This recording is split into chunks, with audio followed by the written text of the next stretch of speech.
accents, and it's fantastic, and it's a rort. So let's go over to Pete in West London. Hello, good evening. Hi, Pete. Good evening. Welcome to the show. Thank you very much. Yeah, I don't want to drag everyone so far back, but it is on the degree of the Bangladesh and the councillors. I think what we're seeing here is a very big situation of sectarian voting. It's quite dangerous, and it's nothing short of abhorrent. The councillors in Tower Hamlets will seek election in Bangladesh. I think this act lays bare a disturbing disregard for the loyalty and dedication that public office demands. Historically, councillors have been the very bedrock of their communities. Their sole focus should be the welfare of the area they serve. To abandon that commitment for the allure of office thousands of miles away is a betrayal. It's a betrayal of the trust of the people in their constituents.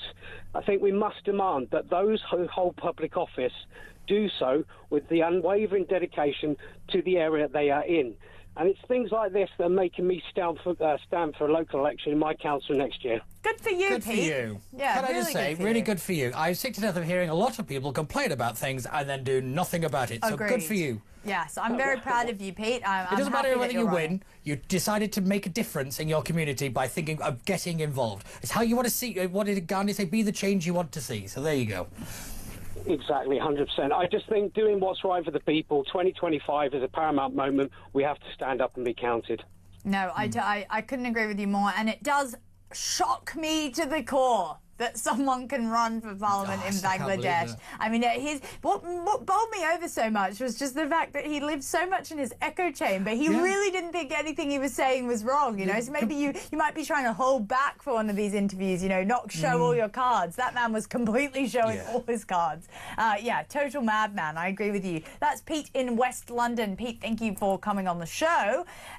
Roger says it's really hard for the BBC because they're trying to... We're here with this very fine dressed chap, and I'd like to know, why are you here today? I'm here to be on the right side of history. I'm here to make a point to the government and all those involved that the people have stood up, they're together, they're united no matter where they're from, and they will stand no more for what I see as a tyranny against the people. So for me, it's a big moment to come be part of something that I believe is a very special thing for the future and the future of all our relatives. Your heritage is your history. Your history is very important. I think the people that are meeting here are peaceful, repeatedly so, proven to be peaceful. There is no issue.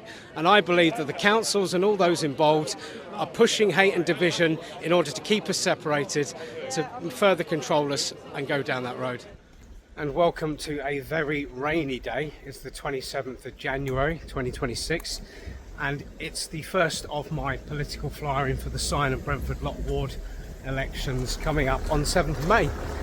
It's a bit strange. It's the first time for me, but hopefully we'll do quite well. We've gone with 1,000 flyers to start, and then after that we're going to see how it goes. I'll order some more as time goes on, because the content with Labour being so good, we can constantly update them with different things to point out to the public and see if we can not go some small way in fixing some of the problems locally, and then if all the councils go the way of sense, we can start to fix things a bit more nationally together. And I think it's with unity locally that we can really help the country as a whole. This council is in excessive amounts of debt, and yet again they're borrowing more and more money in order to build projects where there's a lot of empty shops for over a decade. It just seems they're not very good at selling commercial spaces. Outside box thinking. It came to me recently about a scenario of, well, how does this guy, me, this is from a member of the public, expect to save money and stop vanity projects? It's very simple. When you come from the hotel world, it's all about P&L, profit and loss. Spend less than you make. It's all about slimming off the fat and identifying parts and problems where there's too much expenditure. You can use better suppliers or just not overdo the products you're buying. There's so many ways that you can save money, and whether that be a hotel or that be a council is very, very similar. A business is a business, so everything can be done. You just have to look in the right places. But now let's get back on with flying.